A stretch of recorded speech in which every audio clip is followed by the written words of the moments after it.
Good morning, everyone. Thank you for joining us for Real-Time Solutions webinar. This is brought to you by the Chambers of Commerce of Apple Valley, Burnsville, Hastings, Lakeville, and River Heights Chambers of Commerce.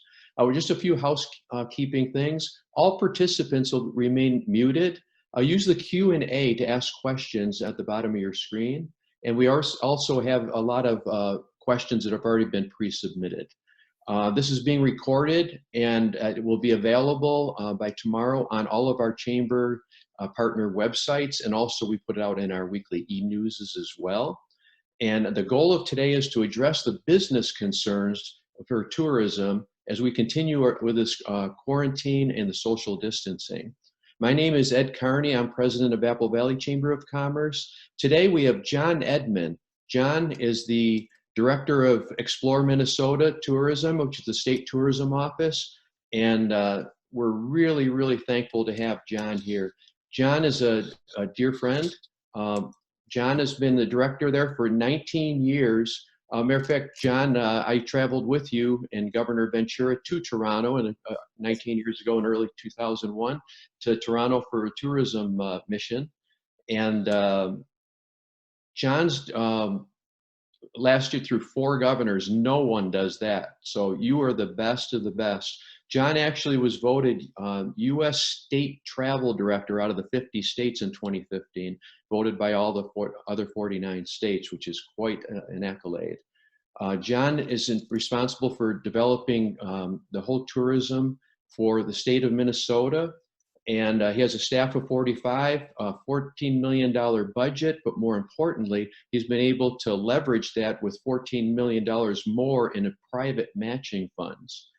And John lives in Stillwater. He has a 10-to-1 return on investment for every dollar invested into tourism. He's making a huge impact on our state, which he will address.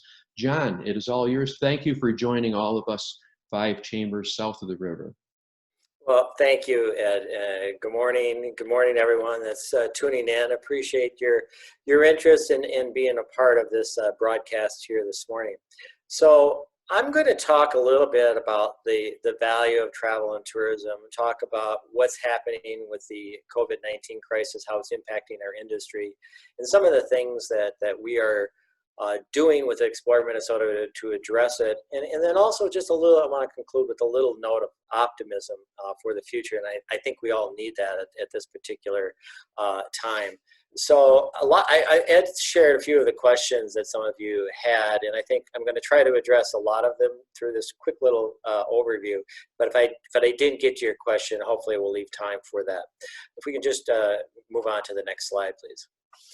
So this is actually the time that is the start of the tourism season in Minnesota, and it's the time where we really talk about the value of our industry, what it means to the state of Minnesota. And I often use this slide to just kind of point out how big travel and tourism is. It's a $16 billion industry all across the state of Minnesota, about $1 billion in state taxes, 17% of all state taxes in Minnesota, sales taxes in Minnesota. 273,000 jobs. Those are just the jobs that are directly related in travel and tourism. It doesn't talk about all those other jobs throughout our communities upon which we all depend. And I also just do want to point out that the vast majority of that impact is in the metropolitan area. The dollars that are generated from our industry are here in Minneapolis, St. Paul, Bloomington, and the communities that you serve. Now, one thing I guess I just wanted to mention about the value of travel and tourism is that Ed and I were talking a little bit earlier this morning about travel and tourism. We're the fun industry. Everybody loves travel. Everybody loves tourism and all the attractions and the hotels and the fun and the shopping. But sometimes we don't recognize how important our industry is until something happens, until there's a fire, a flood, a national disaster, a local disaster.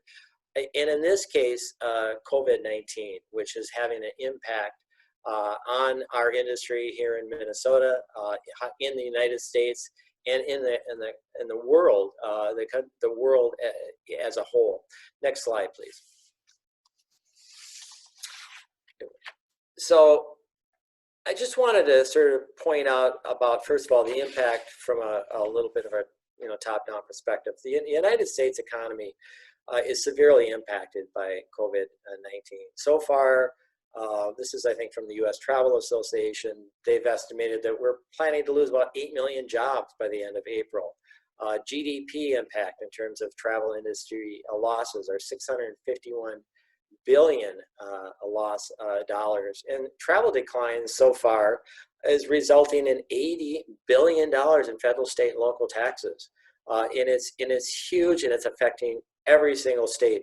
Internationally, I serve also as the chairman for Brand USA, and international travel has just come to a stop, and that's a huge impact on dollars and the value of trade. International travel is an export. You might not think of it that way, but as people come here, they spend dollars and they leave just as if they were to buy a product, and we're severely feeling the impact of that. Next slide, please. So I want to talk just briefly about what's happening here in Minnesota, and we just did well, actually, we've done about 4 or 5 different surveys of the industry to find out, how COVID-19 is impacting businesses. And sales is down. It's 50% is actually, I think, probably not stating enough. It's 50 to 100% throughout the industry. It's having a severe impact on all sorts of leisure and hospitality businesses. And we asked these businesses, when do they see some kind of improvement? And people are all across the board in terms of when they think that there is going to be a recovery. But I think the vast majority of respondents feel it's going to take at least another 6 months before our industry gets to some sort of normal. And I use that word hesitantly. It's a new normal.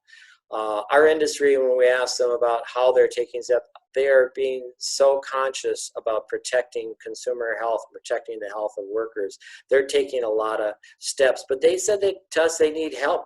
They need help in getting the word out, what's open and what's not open. We're all kind of confused about that. And they want us at Explore Minnesota to really focus on that marketing and awareness.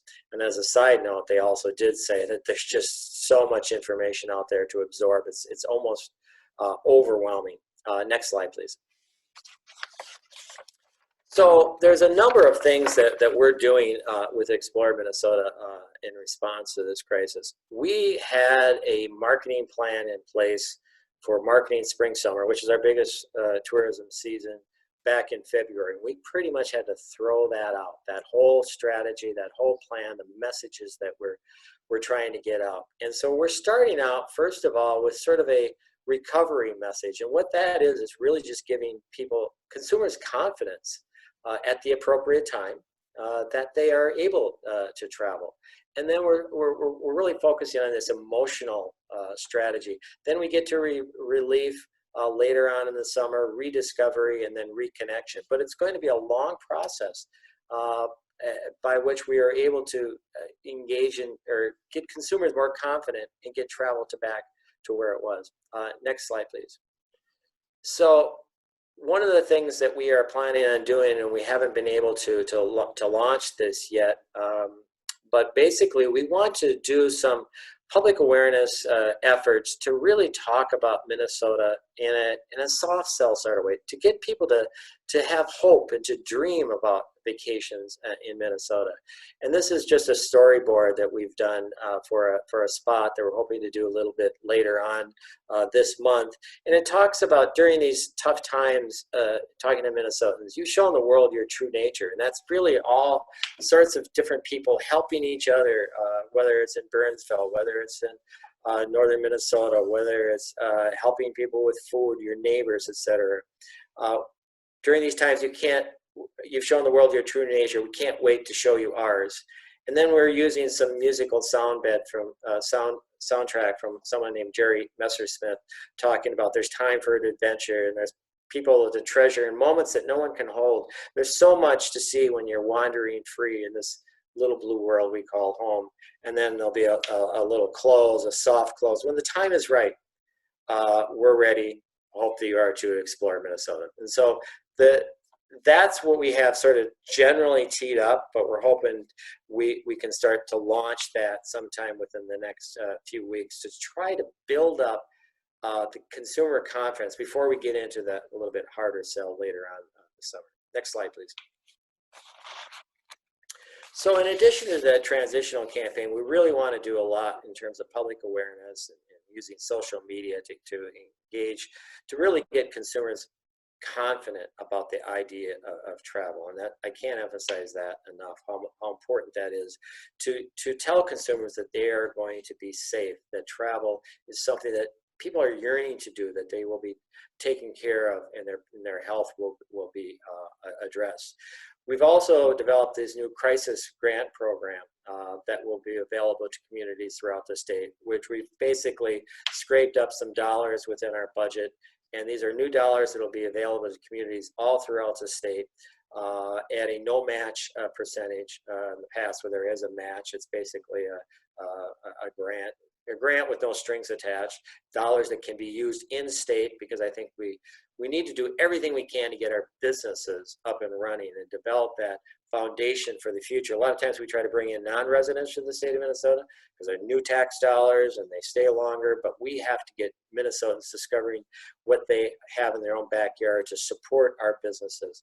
We're developing a new free leads program within our website, and then we're substantially reducing our investment in co-ops to really bring those costs down, to do more advertising in conjunction with businesses and CVBs throughout the state. And a lot too is all about communication, things we're doing now. People just want to know what's going on, how they can participate, things that are available to them, and how we can work together to grow our industry. Next slide, please. So this is kind of getting into a little bit of the positive that I wanted to sort of close with before we get to some of the questions, Ed. And this is actually from the Matador Network. And the key takeaway from this is that people want to travel. There's this pent-up demand. People have been home for so long. They want to get out. They can't wait to discover what's in their own backyard. So once authorities in your state or country establish that travel is safe, they feel that they can travel again, and about 46% said within 1 to 6 months. 89% of the residents plan to travel within 6 months once it's deemed safe. But I think that's the key. We need to communicate that consumer safety is top of mind. Next slide, please. This is actually something from the U.S. Travel Association. It's basically some guidelines for the leisure and hospitality industry to promote the health and the safety of all travelers. And it's a very detailed document that I think industry is looking at to make sure they're taking the right steps to protect consumers. Aside from this, I just want to share that I've been working with the Commissioner of Economic Development, Steve Grove, and he's working with industries all throughout the state to basically find out what are the protocols, what are things that are being established to protect workers, to protect consumers. We've been working with Hospitality Minnesota. They've been taking the lead on this, something that has been submitted to Commissioner Grove, so that when they're ready, when they're feeling confident about some of the issues relative to public health, they need to be confident too that our industry is doing all that it can, and I know that they are, to protect consumers and workers alike. So it's going to be a totally different environment in terms of travel in the future, but I think our industry is ready. I think consumers are ready to get out and travel. And while it will not be necessarily the way it has been in the past, I think we can get to a road to recovery sometime relatively soon. Not sure what that soon means, but we are on the right path. It just may take a little while. So that's really pretty much all that I had. You can just go to the next slide. I just wanted to not only say thank you. The reason I wanted this slide, if anybody on listening to this has any questions, please feel free to reach out directly to me at john.edmond@state.mn.us or contact me at the phone number listed below, and I'd be happy to answer any further questions that we're not able to get to here this morning. So with that, Ed, I'll turn it over back to you. Well, thank you. John, we have quite a few questions here from our audience here. And one of them is, you're probably in a lot of communication with the resorts. Are the resorts open right now? And second question to that is, are they looking forward to having us up there, or is there a little bit of resistance for health reasons? Well, yes, resorts are open. That's resorts and lodging has always been open, and there was a little bit of confusion about that at one point. Resorts weren't sure if they could or they could not open, but yes, they're ready to greet customers. People want to get out. It's actually a place where you can do a lot of social distancing. Fishing is one of those allowed activities. And they're doing a little bit better in terms of occupancy than traditional lodging establishments, because that's what people want. But they are receiving, I've talked to several resorters in the last couple of days, they are receiving some cancellations because of concerns about people's personal health.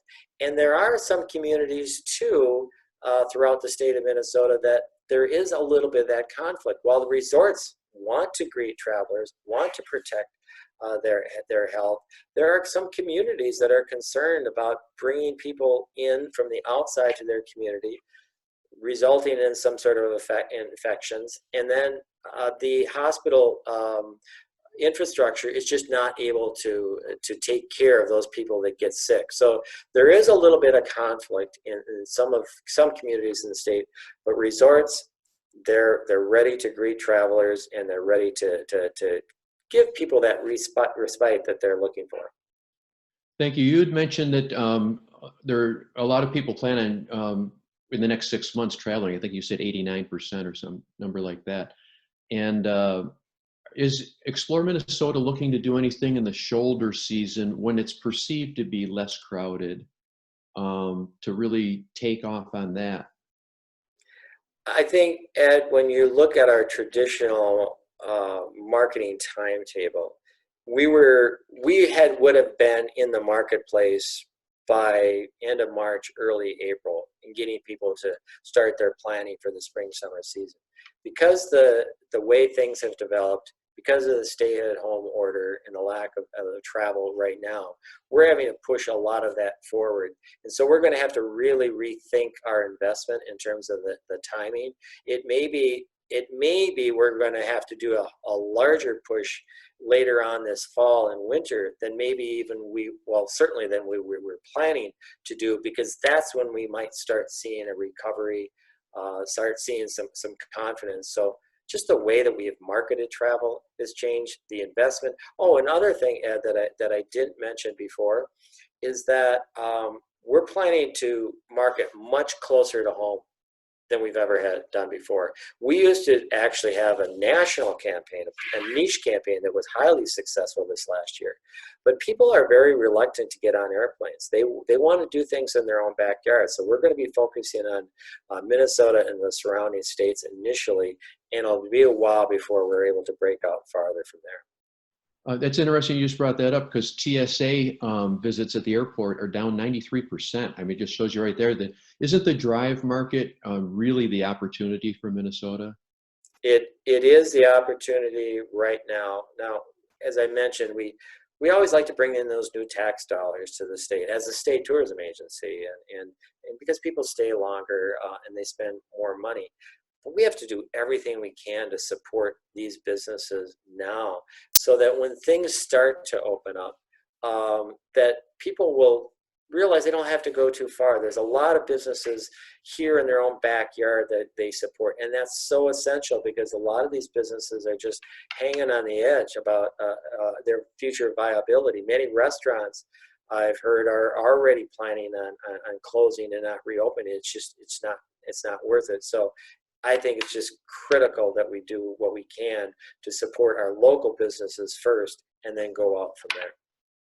And you talked about the marketing campaign and at the state level that you're in charge of. And we loved listening to your presentation as to what you're planning. It's really well thought out. But also, a lot of that planning starts at the property level as well. What are you hearing from the hotels themselves? For example, consumer confidence has to come from the hotel, and all the hotels and attractions are going to have to market, and they're going to have the word cleanliness and cleanliness friendly and safe and all that in all their marketing. Are you giving any guidance? I think you had mentioned the CDC has a paper on suggestions on how to do that to really give the consumer confidence. Well, I know that that all the major hotel chains have put in the protocols that they just had never done before in terms of cleanliness and disinfection and social distancing and things like that. They're doing everything that they can. I'm 100% confident of that to protect travelers. I think that the key though is getting that message out to people that are sort of on the fence about travel. And so I kind of referenced it just really briefly, but one of the things too that I want to do with our PR campaign is to get those stories out about what hotels are doing, to get that message out in a way maybe that you can't do individually on your own, but collectively we can. And I think we may focus in on one or two stories, but I think it's representative of what's happening all throughout the state. Because when you think about it, these hotels need to do what they can to sustain their livelihood. It's in their best interest to protect the consumers, and consumers are looking for protection. So I think there's going to be a marriage there down the road. It's just going to take a while for us to get that message across. And with hotels, being especially the national ones and some of the regional ones, do you feel that what you're hearing and reading, that they're going to have a little bit easier time with it, with all their protocols versus vacation rentals and all the vacation rentals that are done on an individual basis where there's no assurances or standards per se? Yeah, and I think that's probably where the hotel side will have the advantage because they have the established protocols in place. There may be some protocols I know with Airbnb and others that they're recommending as guidance for a lot of those individual properties, but I think consumers might have a little bit more confidence when they go to a hotel chain, knowing that this is system-wide and that it's a requirement that all the hotels adopt. Nothing against the vacation homes. I think the vacation homes bring dollars into our community. A lot of us, I'm sure a lot of folks on this call have used vacation homes for a wide variety of reasons. It's an important part of our industry.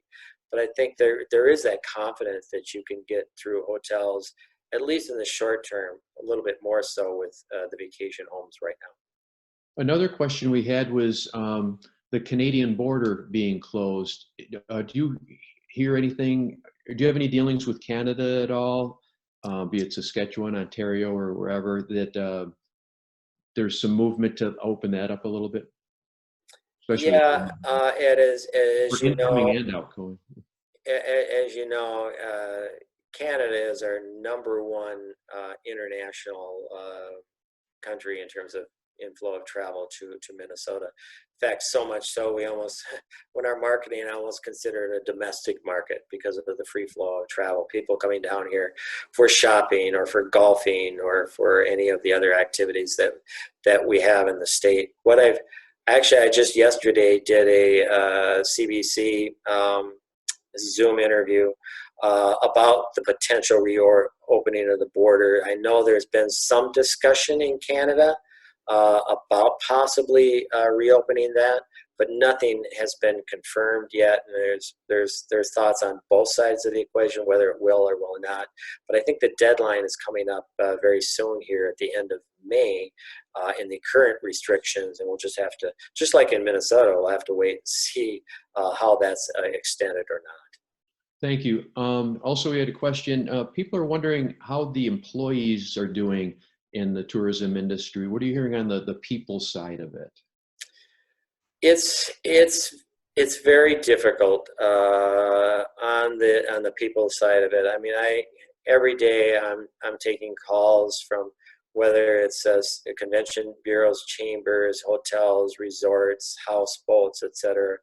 they're all struggling a little bit. The convention bureaus are dependent on statewide lodging tax or local option lodging tax for their operations, and that has just gone away. And so a lot of those convention bureaus have had to lay off or furlough many employees or even shut down some of their activities. A lot of the resorts are very concerned because this is now the time of their big revenue, and they're having a lot of cancellations and the like.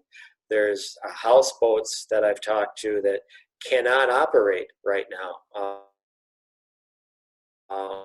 because camping is not allowed, even though that they may be classified as a resort, which can be open. And so there's a lot of angst on the part of our industry right now in terms of how this is affecting them and when this will reopen up again. Thank you. We just had a question just pop up on the screen. What have you heard about the issues with really discouraging the use of sites like VRBO? I think you kind of addressed that a few minutes ago. Anything you want to add to that? That one just came up. Well, I don't know, Ed, that I've heard a whole lot about discouraging that.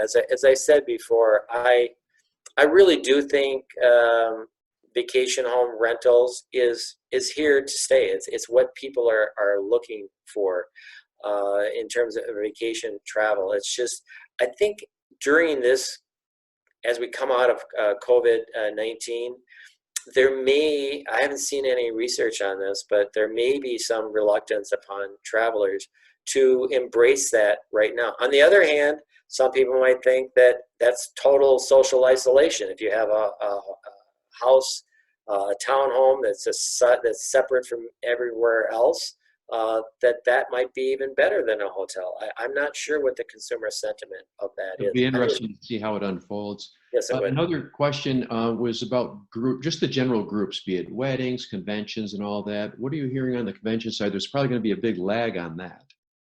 Yeah, that also is another big downside of what's happening with this crisis, because so many big events have canceled or rescheduled. I know, like for instance, Minneapolis, they've had many conventions that have canceled. They're hoping that some of those are going to be rescheduled later on in the fall.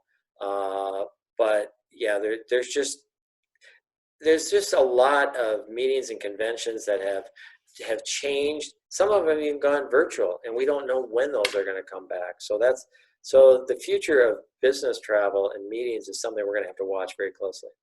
And yesterday we had a discussion with what used to be a travel agent, a travel advisor now. And they said that they're actually, even though the revenue is hurting so much right now, people are booking for 2021. There's so many bookings that have been pushed to next year that's filling up next year. And people are doing it because there's no cancellation penalties. So if any of our viewers here are thinking of doing something in the future, they actually better start booking 2021 now, according to that advisor. Yeah, and I've heard some of that too, Ed, that future bookings are looking pretty good. When this whole crisis first began nearly a month ago, there was sort of this rallying cry of don't cancel, just reschedule. And I think some of that has taken hold, and we're seeing that. So I think people are just desperate for a recovery. And I hope that our industry will see in meetings and leisure travel recovery within the next 6 to 12 months. Thank you. It's a very optimistic note to end on. Thank you, John Edmond, the director of Explore Minnesota, for the last 19 years. Thank you for joining us. It's been wonderful to talk to you. It's been very informative to us. This is the largest crowd we've had of all of our 9 webinars so far. So thank you very, very much. Next, we have the state of real estate coming up next Wednesday at 8 a.m., which will have an hour-long one, which the first part will be a commercial realtor, and the second part will be a residential realtor. And this is brought to you by us, 5 chambers of Apple Valley, Burnsville, Hastings, Lakeville, and River Heights, and will feature the Minnesota Commercial Association of Realtors. The recording, again, will be available within a day to all of you on our partner websites. And thank you very much, John. And thank you to all of our viewers there. Have a Chamber of Commerce day. Thank you.